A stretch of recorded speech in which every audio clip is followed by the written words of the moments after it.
नमस्कार। मैं कमलेश कबीर आपका एक बार फिर स्वागत करता हूं इस नए एपिसोड में। आज के इस एपिसोड में हम बात करेंगे, मुंबई से एक खबर आई है और खबर आने के बाद में सुशांत सिंह राजपूत एक बार फिर सुर्खियों में आ गए, या हम कहें कि एक बार फिर से जिंदा हो गए। अब सुशांत सिंह राजपूत कैसे जिंदा हो गए, उस कहानी पर जाएं उससे पहले हम बात करेंगे कोर्ट की प्रक्रिया की, पुलिस की और सीबीआई की। क्यों करेंगे? क्योंकि कुछ ऐसे केस जो है वो इस देश में होते हैं जिनमें कभी भी पुलिस जो है वो ओपन एफआईआर दर्ज ही नहीं करती है। वो पहले ही जो है वो डिक्लेयर कर देती है कि ये खुदकुशी है या हत्या की गई है। ओपन केस का मतलब होता है कि आप उसकी जांच करें, इन्वेस्टिगेशन करें और उसके बाद में उसको डिक्लेयर करें कि आखिर इसमें हुआ क्या है। तो आपको 14 जून, डेट तो आपको पता ही होगी, सुशांत सिंह राजपूत जिनकी डेड बॉडी उनके कमरे में मिली, और उसके बाद में यह मामला कई दिनों तक जो है वो सुर्खियों में रहा। आप और हम जैसे लोग जो है वो एकटक नजर लगाए हुए लगातार उस मुद्दे को देखते रहे और हम सोचते रहे कि अब शायद इसमें कुछ निकलेगा। मामला पुलिस से होते हुए आखिर में सीबीआई के पास जाता है और सीबीआई जो है वो मुंबई में टेंट लगाकर, या हम कहें कि वो वहीं जो है वो रूम लेकर, ऑफिस बनाकर जो है वो इस केस को हाई प्रोफाइल केस की तरह देखती है। लेकिन अंत में 2 महीने, 3 महीने, 4 महीने लगातार जो है वो इंतजार करने के बाद में वो सारी फाइलें बंद हो जाती है और फिर धीरे धीरे जो है वो देश भी भूल जाता है। मीडिया अपनी टीआरपी के लिए जो है वो संभावनाओं को खेल चलता है। अब यहां पर मीडिया को भी अगर हम देखें तो मीडिया भी जो है वो बिना एक्शन के पहले ही जो है वो किसी के ऊपर भी आरोप तय कर देती है। वो एक तरफा जो है वो डिक्लेयर कर देती है कि होता क्या है। तो ये हमारे देश की जो है वो स्थिति ऐसी ही बनी हुई है। अब हम किस पर भरोसा करें? हम भरोसा करें एनआईए पे या सीबीआई पे या विजिलेंस पे? तो खबर हमें मिलती है 2 दिन के बाद में कि भ्रष्टाचार निरोधक जो ब्यूरो है उसके अधिकारी खुद जो है वो रिश्वत लेते हुए पकड़े गए। तो फिर आप जांच की उम्मीद किससे करोगे? पुलिस वालों का भी जो है वो कई बार जो है वो इसी तरीके की खबर आ जाती है। तो बस यही जो है वो घटनाएं चलती रहती है। अब जब मैं इस घटना का जिक्र कर रहा हूं कि सुशांत सिंह राजपूत जो है वो एक बार फिर से जिंदा कैसे हो गए, तो सुशांत सिंह राजपूत की जब डेथ हुई तो उसके बाद में सुशांत सिंह राजपूत को प्रायोरिटी में रखा गया मीडिया के द्वारा, पुलिस के द्वारा। लेकिन उसके आड़ में एक पैरेलल केस और चल रहा था जिसको दबाया गया। वो सुर्खियों में कभी आया ही नहीं, जिसको खबर तो मिली कि ऐसा कुछ हुआ था, लेकिन उसमें क्या चल रहा है ये किसी को पता नहीं चला। पता क्यों नहीं चला? क्योंकि सुशांत सिंह राजपूत के सामने वो खबर बोनी हो गई। तो क्या ये वाकई में कोई चाल थी?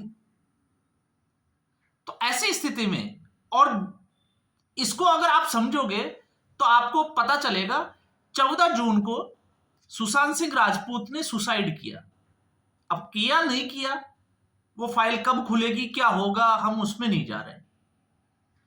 उसके ठीक 6 दिन पहले 8 जून को सुशांत सिंह राजपूत की पर्सनल जो सेक्रेटरी थी उसकी मलाड की एक बिल्डिंग से कूदकर, जो कि पुलिस ने शो किया कि उसने आत्महत्या कर ली। अब आप सोच के देखिए, 2 लोग जो आपस में जुड़े हुए हैं, कनेक्टेड है, एक साथ वो काम करते हैं और दोनों की 6 दिन में जो है वो सुसाइड कर लेते हैं। तो ये एक कहानी जो है वो अंधा व्यक्ति भी जो है वो उसमें थोड़ा दिमाग लगा लेगा, जिसमें अकल नहीं होगी वो भी थोड़ा सा उस पर विचार करेगा।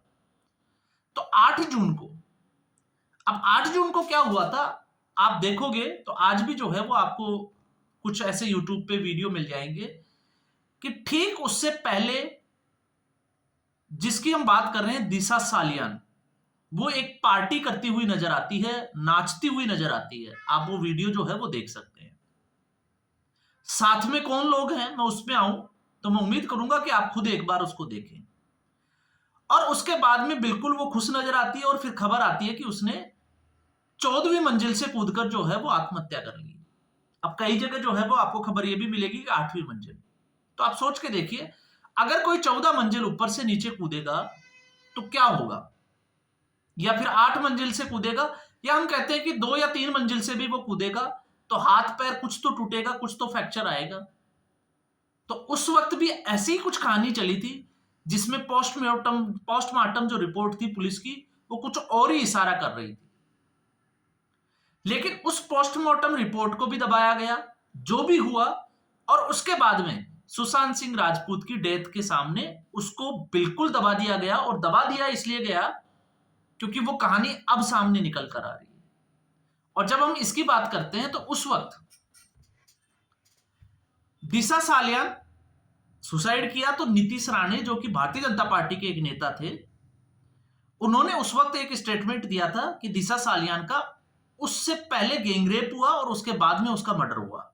उसने आत्महत्या नहीं की, उसको फेंका गया। और उस बिल्डिंग की, जो मलाड की जो बिल्डिंग थी, जिस बिल्डिंग में ये पार्टी चल रही थी और जहां पर ये सुसाइड का मामला हुआ था, उसकी विजिटर जो रजिस्टर है उसके पेज फाड़े गए थे। और उससे भी बड़ा खुलासा यह था कि सीसीटीवी फुटेज भी डिलीट कर दिए गए थे। तो आखिर ऐसा उस दिन हुआ क्या था कि सुसाइड के केस में विजिटर्स का रजिस्टर फाड़े गए और सीसीटीवी के जो फुटेज थे वो नदारद किए गए, गायब किए गए। तो उस वक्त सरकार थी कोविड के समय में उद्धव ठाकरे की, महाविकास आघाड़ी की सरकार थी। उद्धव ठाकरे उसमें मुख्यमंत्री थे और आदित्य ठाकरे मंत्री थे। और आदित्य ठाकरे इस वक्त जब आप बात करते हैं, अभी आपने कुछ ही दिनों पहले एक मामला उछल गया था, जिस तरीके से आदित्य ठाकरे का प्रियंका चतुर्वेदी के साथ में नाम जुड़ा था, आपको पता होगा, पिंक सर्दी करके नाम से जो है वो एक मामला उठा था, जिसमें प्रियंका चतुर्वेदी और आदित्य ठाकरे जो है वो विदेश के दौरे पे गए थे। और फिर उसके बाद में शिवसेना के एक बड़े नेता ने जो है वो एक न्यूज चैनल के ऊपर ये कह दिया था, जिसपे बवाल भी हो गया था और प्रियंका चतुर्वेदी ने उसके ऊपर एफआईआर भी करवा दी थी। हमने भी उस वीडियो में बात की थी। तो लोग जो है वो ये कहते हैं कि महिलाओं के ऊपर, लेकिन यहां बात महिला की नहीं है, यहां बात है आदित्य ठाकरे की। और आदित्य ठाकरे इसलिए जरूरी हो जाता है क्योंकि जब से उद्धव ठाकरे के पास ये आज शिवसेना की कमान आई है, उसके बाद में हम हर बार कहते हैं कि आदित्य ठाकरे ने शिवसेना का बेड़ा कर किया है, तो इसमें कोई ज्यादा जो है वो बुराई भी नहीं है।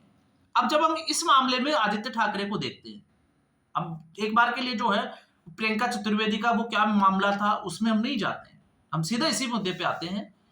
तो अब जो है दिशा सालियान के पिता, जो उस वक्त नीतीश राणे ने जब ये खुलासा किया तो नीतीश राणे के खिलाफ एफआईआर दर्ज करवाने चले गए, मानहानि का केस तक दर्ज करा दिया गया।